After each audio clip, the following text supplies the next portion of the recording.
ចាអ្នកខ្ញុំសូមធ្វើការអធិប្បាយបន្តទូកលេខរៀងទី82ដែលកំពុងតែធ្វើការអមប្រណាំងយ៉ាងស្រួលស្រាយចិត្តចាប់យោងកងព័ន្ធទី2មកហើយនេះទេពពេជ្រកុមារមហាពិភពគុណចាស្ថិតនៅក្នុងអវត្តទេពរាំងសីប្រេកតេនឧបត្ថម្ភពីសំណាក់ឯកឧត្តមនេះឧត្តមសេនីយ៍សៅសុខា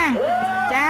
ឯកឧត្តមលោកបានឧបត្ថម្ភទេពពេជ្រកុមារមហាពិភពគុណរីឯខ្សែទឹកខាងក្រៅទូកដែលមានឈ្មោះថាពុទ្ធសបាទីសុកសែនជ័យកំពុងតែមានប្រៀបជាងបន្តិចបន្តួចហើយចាបង្ហួតជួយគ្នាពេលដែលឆ្លងផុតកងព័ន្ធទី2ឃើញថាខ្សែទឹកខាងក្រៅដែលមានឯកសណ្ឋានពណ៌ថ្លាទុំមួកសហាក់ដូចជាមានប្រៀបក៏ប៉ុន្តែបាទខ្សែទឹកខាងក្នុងដែលមានឯកសណ្ឋានពណ៌បៃតងចុងចង្វាពណ៌សកំពុងតែបន្ថែមល្បឿនហើយយ៉ាងម៉េចទៅហើយតើនេះទីប្រវត្តិគៀកមែនទែនមហាពិភពគុណទៅពេលនេះឃើញថាអត់តាន់នេះចាំមើលតិចសិនអត់តាន់នេះតាន់ទេឃើញថាពុទ្ធសបាទីសុកសែនជ័យបារមីតេជោចាពុទ្ធសបាទីសុកសែនជ័យជាទូកដែលទទួលបានការឧបត្ថម្ភពីសំណាក់ឯកឧត្តមជាវ៉ាន់ដេត3ខ្ទង់ចា3ខ្ទង់ឈ្នះ3ខ្ទង់មកជាមោទនភាពណាស់សម្រាប់គូទី81ដែលបទុមបផាបានទទួលជ័យជំនះចាទេពពេជ្រកុមារមហាពិភពគុណកាលពីជើងទី1នោះចាញ់បងម៉ាសាហើយចាញ់បងទៅលើទូកដែលមានឈ្មោះថាពុទ្ធសបាទីសុកសែនជ័យចាឥឡូវនេះឃើញចាឥឡូវនេះហាក់ដូចជាខ្សែទឹកខាងក្នុងដែលបដូរមកនៅ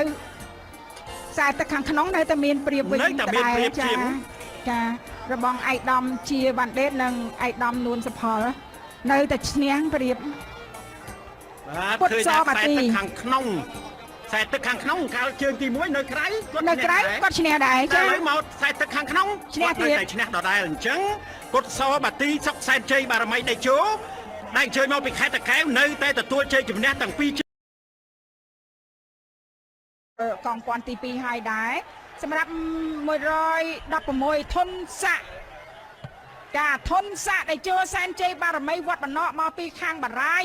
ចាកំពុងធំរបស់ឯកឧត្តមបណ្ឌិតថងខុនរដ្ឋមន្ត្រីក្រសួងទេសចរនិងជាប្រធានគណៈកម្មាធិការជាតិអូឡ িম্প ិកកម្ពុជាឥឡូវមកប៉ះហើយប៉ះជាមួយនឹងពុទ្ធសបាទីសុកសែនជ័យរបស់ឯកឧត្តមជាវ៉ាន់ដេតនិងឯកឧត្តមនួនបូផលប៉ះគ្នាហើយពេលនេះពីខេត្តតាកែវបាទពុទ្ធសបាទសាមញ្ញពីម្សិលមិញចាពីម្សិលមិញធុនស័កដែលចូលសែនជ័យបារមីវត្តបណ្ណក៏លឿនដែរឥឡូវមកប៉ះគ្នាប៉ះមួយអ្នកឈ្នះចាមួយអ្នកឈ្នះឥឡូវប៉ះគ្នាប៉ះឃើញថាបណ្ណហាក់ដូចជាដកខ្លួនចេញបន្តិចម្ដង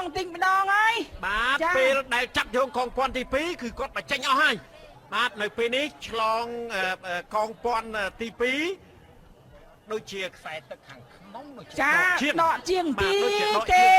មិនអាចឈានថាបានវត្តបណ្ណចាព្រោះថាខ្សែទឹកខាងក្រៅកំពុងលឿនដែរតែខ្សែទឹកខាងក្រៅហាក់ដូចជាវេនទឹកអំបាយមិញខ្សែទឹកខាងក្រៅនោះកូតកន្សៃវេនតិចបាទបាទីសុកសែនជ័យ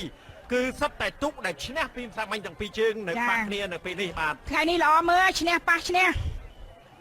បាទដូចជាដកហើយលោកស្រីប្រាក់សម្ផស្សធុនស័កដែលចូលសែនជ័យបារមីវត្តបណ្ណពាក់កណ្ដាលទូកចាបាទពាក់កណ្ដាលទូកប្រកាសលទ្ធផលជូនបានដោយសារគាត់មកដល់ខ្សែប្រត់ហើយពាក់ផ្លាកលេខ158ធុនស័កដែលចូលសែនជ័យបារមីវត្តបណ្ណកំពង់ធំដែលឧបត្ថម្ភដោយ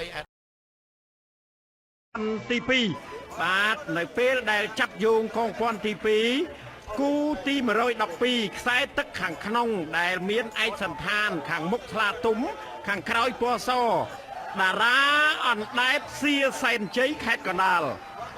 ចាមកទឹកខាងក្រៅខ្សែទឹកខាងក្រៅពុទ្ធសបាទីសុកសែនជ័យខេត្តតាកែវចានេះខ្ញុំសូមជម្រាបជូនថាឥឡូវនេះសម្រាប់ខ្សែទឹកខាងក្នុងហាក់ដូចជាមានប្រៀបជាងបន្តិចបន្តួចហើយតារាអណ្ដែតសៀសែនជ័យរបស់លោកអង្គញាអឹងសៀរីឯពុទ្ធសបាទីសុកសែនជ័យរបស់ឯកឧត្តមចាជាវ៉ាន់ដេតនិងឯកឧត្តមនួនបូផលហ្នឹងក៏មិនធម្មតាដែរតាមយ៉ាងប្រកៀកប្រកិតតែឥឡូវនេះឃើញថាដាច់ពាក់កណ្ដាលទូកសម្រាប់សៀខ្សែទឹកខាងក្នុងចាសម្រាប់តារាអណ្ដែតសៀសែនជ័យទទួលជ័យជំនះគូទី112